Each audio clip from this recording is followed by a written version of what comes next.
Hello दोस्तों, स्वागत है आप सभी का एक बार फिर से हमारे यूट्यूब चैनल पर। तो दोस्तों, आज की जो हमारी वीडियो है वो है सुकन्या समृद्धि योजना यानी कि SSY। तो दोस्तों, ये जो सुकन्या समृद्धि जो योजना है, यह जो खाता है दोस्तों, ये लड़कियों के लिए खुलवाया जाता है किसी भी डाकघर या पोस्ट ऑफिस में। तो दोस्तों चलिए इसके बारे में बात करते हैं। तो दोस्तों, हमने ये अकाउंट खुलवा रखे हैं, तो मैं आपको दिखा सकता हूँ। इस तरह की इसकी पासबुक मिलती है जब हम अकाउंट वगैरह खुलवा लेते हैं। तो दोस्तों, ये जो पासबुक है ये है डाकघर की यानी कि पोस्ट ऑफिस की है। हमने जो ये अकाउंट है ये पोस्ट ऑफिस यानी कि डाकघर में खुलवा रखा है। तो दोस्तों चलिए मैं आपको बताता हूँ कि ये अकाउंट कितने रुपए में खुलता है और इसकी क्या क्या विशेषताएं होती हैं। तो दोस्तों शुरू करते हैं। तो दोस्तों, ये जो सुकन्या समृद्धि जो योजना है, इसका खाता केवल बालिका के नाम पर उनके माता पिता के द्वारा खोला जाता है। दोस्तों, ये जो योजना है सुकन्या समृद्धि जो योजना है, इसका जो खाता है बेटियों के नाम पर खुलता है। दोस्तों, उनके जो माता पिता हैं वो इसको ओपन कराते हैं। दोस्तों, खाता खोलते समय जो बालिका की उम्र है यानी कि जो बेटी की उम्र है 10 वर्ष से कम होनी चाहिए। दोस्तों, जब हम खाता खुलवाने के लिए जाएंगे यानी कि जब खाता खुलवाते हैं तो हमारी जो बेटी है उसकी जो उम्र है दोस्तों 10 वर्ष से कम होनी चाहिए, तभी हम इस खाते को खुलवा सकते हैं। यदि हमारी बेटी की उम्र 10 से ऊपर है यानी कि 11 साल है तो इस हम खाते को नहीं खुलवा पाएंगे, यानी कि इस योजना में हम पैसे जमा नहीं कर पाएंगे। तो दोस्तों, एक बेटी का किसी भी डाकघर या किसी भी बैंक में केवल एक ही हम खाता खुलवा सकते हैं। दोस्तों, ऐसा नहीं है कि हम अपनी बेटी के एक से अधिक ही इस योजना में खाता खुलवा लें, या तो हम बैंक में या किसी भी डाकघर में केवल एक ही खाता हम खुलवाएंगे, केवल एक ही खाता खुलेगा। तो दोस्तों आगे है, एक परिवार में केवल 2 बेटियों के ही खाते खुल सकते हैं। तो दोस्तों इसका मतलब ये है कि अगर हमारे पास 3 बेटियां हैं तो हम तीसरी बेटी का खाता नहीं खुलवा सकते हैं। यदि हम केवल और केवल 2 ही बेटियों को इसमें अकाउंट खुलवा सकते हैं। यदि हमारे पास जो दूसरी बेटी है यानी कि तीसरी जो बेटी है वो जुड़वा है तो उस कंडीशन में इसमें कुछ अलग नियम है। दोस्तों, कोई व्यक्ति एक वर्ष में 250 यानी कि 250 रुपये और अधिकतम 1.5 लाख रुपए प्रति वर्ष जमा कर सकता है। दोस्तों, इस खाते में यानी कि इस योजना में एक साल में कम से कम 250 रुपये इसमें जमा करने होते हैं और अधिकतम आप 1.5 लाख रुपए इसमें जमा कर सकते हैं। कम से कम आपको कम से कम एक साल में 250 और ज़्यादा से ज़्यादा 1.5 लाख रुपए इसमें जमा करने होंगे। यह जो अकाउंट है दोस्तों 250 रुपये से भी खुल जाता है। आपको 250 रुपये से भी आप इस खाते को खोलवा सकते हैं किसी भी डाकघर या पोस्ट ऑफिस में जाकर। तो आगे देखते हैं दोस्तों, इस स्कीम में अपने नज़दीकी डाकघर या बैंक में खाता खुलवा सकते हैं। आपके नज़दीकी जो भी हो या डाकघर या बैंक जिसमें आप सबसे अच्छा समझते हो कि ये मेरे लिए अच्छा रहेगा, तो आप वहाँ जाकर इसमें अकाउंट खुलवा सकते हैं या इस योजना में निवेश कर सकते हैं। इस योजना की जो अवधि है बालिका के 21 वर्ष होने तक होती है, यानी कि इसकी योजना का जो समय है वो है 21 वर्ष। लेकिन हालांकि जो है दोस्तों इसमें पैसे आपको केवल 15 वर्ष तक ही इसमें जमा करने होंगे। खाते की जो मैच्योरिटी है दोस्तों वो है 21 वर्ष है, लेकिन जो पैसे हमको जमा करने हैं केवल 15 वर्ष ही इसमें जमा करने होते हैं। उसके बाद ब्याज जो है मतलब ऑटोमेटिक 21 साल तक हमें फिर भी मिलता ही रहेगा। लड़की की जो उम्र है दोस्तों 18 वर्ष होने पर या उसके 10वीं पास करने के बाद आगे की पढ़ाई के लिए हम खाते से दोस्तों 50% की राशि यानी कि 50% की जो राशि है वो निकाली जा सकती है। दोस्तों, जैसे कि हमारी जो बच्ची है उसकी उम्र 18 वर्ष हो जाती है और यदि या वह 10वीं पास कर लेती है तो उसके बाद हमें उसके पढ़ाई के लिए 50% की राशि की अगर हमें ज़रूरत होती है तो हम उसमें से 50% की राशि को निकाल सकते हैं।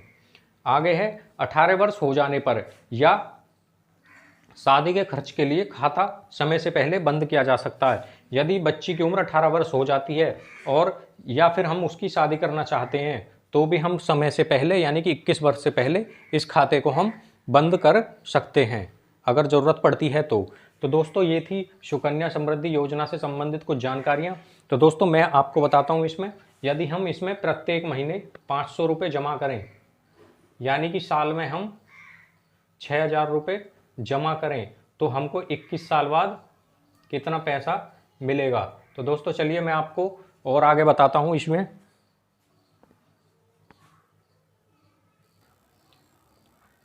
तो दोस्तों यदि हम प्रत्येक महीने 500 रुपये जमा करें यानी कि साल में 6000 रुपये जमा करें तो हमको कितना पैसा मिलेगा 21 साल बाद।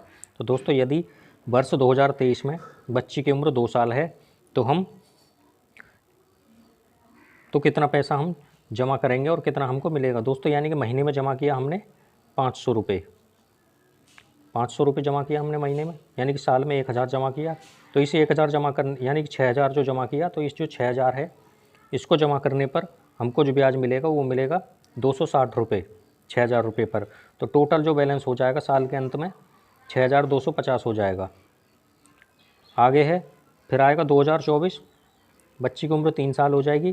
फिर जो ये जो टोटल जो जमा था 6250 वो बैलेंस हो जाएगा। 500 रुपये हमने फिर जमा किए महीने के, यानी कि एक साल में किए हमने 6000 रुपये। तो इस पर टोटल इस पर जो हमको बैलेंस मिलेगा यानी कि ब्याज जो मिलेगा वो मिलेगा 7000 यानी कि 761 रुपये, 761 रुपये हमको ब्याज मिला हमको। तो टोटल बैलेंस कितना हो गया 13021 रुपये, 13021 रुपये हो जाएगा यहाँ पर जब बच्ची की उम्र 4 साल हो जाएगी, यानी कि टोटल बैलेंस 13021। 500 रुपये फिर जमा किए साल के, यानी कि 6000 जमा किए हैं हमने। फिर इस पर हमको कितना ब्याज मिला 1302 रुपये। तो टोटल कितना हो गया बैलेंस हमारा 20033 रुपये हो जाएगा। इसी तरह जब 5वीं साल आएगी यानी कि 2026, 5 वर्ष हो गई यानी कि बच्ची की उम्र, टोटल जो बैलेंस था हमारा यहाँ पर 20323 था साल के अंत में। 500 रुपये हमने महीने के जमा किए, यानी कि एक साल में हमने 6000 जमा कर दिए।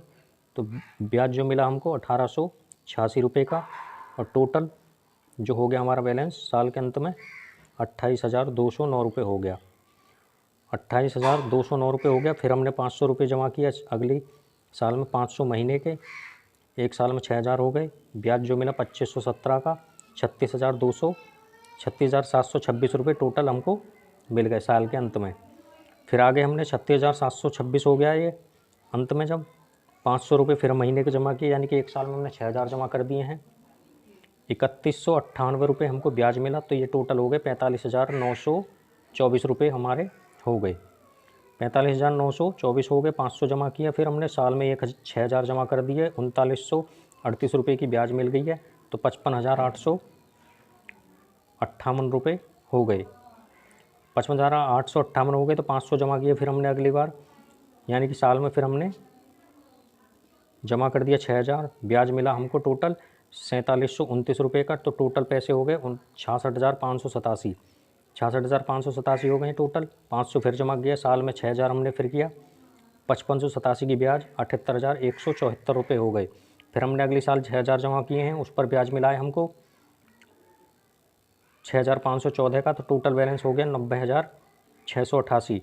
फिर हमने 6000 जमा किया, जो 90,688 पर ब्याज मिला है हमको 7515, यानी कि 7515 का। तो 1,04,203 रुपये हो गए हैं। 1,04,203 पर हमें जो ब्याज मिला है, फिर अगले साल 6000 जमा किए, उस पर ब्याज मिला 8,596 रुपये। टोटल बैलेंस हो गए 1,18,799, 1,799 पर हमने फिर अगले साल जमा किए 6000, तो उस पर ब्याज मिला हमको इतना 9,764 का। तो टोटल बैलेंस हो गया 1,34,000। फिर हमने 6000 जमा किए, फिर हमारा ब्याज मिला हमको फिर 11,025 रुपये का। टोटल बैलेंस हो गया 1,51,000। फिर हमने 6000 जमा किए, तो यहाँ पर हमको ब्याज मिला 12,387 रुपये का। तो टोटल कितना हो गया 1,69,975 रुपये हो गए यहाँ पर हमारे। तो यहीं तक हमको, यानी कि 15 साल हमारे यहाँ पर हो जाएंगे। 15 साल तक ही हमको पैसे जमा करने हैं मात्र। फिर भी देखो हमको ब्याज मिलता रहेगा। फिर जो बैलेंस हो गया हमारा 69,975 पर हमको फिर ब्याज मिला है हमको 13,598 का। तो बैलेंस हो गया 1,83,577। फिर हमको ब्याज मिला 14,686 का। फिर हमारा बैलेंस हो गया 1,98,259। फिर हमको ब्याज मिला 100 यानी कि 15,861 का। तो टोटल बैलेंस हो गया 2,14,120। फिर हमको ब्याज मिला 17,130 का। फिर हमारा बैलेंस हो गया 2,31,250। फिर हमको ब्याज मिला 18,000 का, यानी कि 18,500 रुपये का ब्याज मिला। तो टोटल बैलेंस हो गया 2,69,000, 2,49,750। फिर हमको ब्याज मिला अगले साल 19,980 का। तो हमको टोटल जो बैलेंस मिला 2,69,730 रुपये। हमको 21 साल बाद इतना पैसा मिलेगा यदि हम 15 साल पैसे जमा करते हैं 500 रुपये, यानी कि साल में 6000 रुपये जमा करते हैं। तो पैसा जो जमा हुआ हमारा साल में कितना जमा हुआ था, यानी कि पैसा जमा करें हमने साल 15 साल हमने पैसे जमा किए थे दोस्तों, अवधि ज्योति योजना की वो थी 21 साल। टोटल जो जमा हुए हैं हमारे पैसे वो हुए हैं 6,000 रुपये जमा करने पर 1 साल में, तो 15 साल में जमा हुए 90,000 रुपये। तो 90,000 रुपये पर टोटल जो ब्याज मिली है हमको 1,79,730 रुपये की। और जो टोटल जो पैसा मिला है हमको 21 साल बाद 2,69,730 रुपये। तो दोस्तों यदि हम सुकन्या समृद्धि योजना में 500 रुपये महीने यानी कि 1 साल में 6,000 रुपये जमा करते हैं तो हमको लगभग 2,70,000 के आसपास की राशि हमको प्राप्त होती है। तो दोस्तों इसी तरह की वीडियो देखने के लिए हमारे चैनल को सब्सक्राइब ज़रूर करें। तो दोस्तों मैंने बिल्कुल बारीकी से आपको समझा दिया है कि 500 रुपये जमा करने पर आपको कितना पैसा मिलेगा। आपको यूट्यूब पर दोस्तों कोई भी नहीं बता सकता है कि सुकन्या समृद्धि योजना में 500 या उससे कम या ज़्यादा की राशि जमा करने पर कितना पैसा मिलेगा। तो दोस्तों इसी तरह की वीडियो देखने के लिए हमारे चैनल को सब्सक्राइब ज़रूर करें।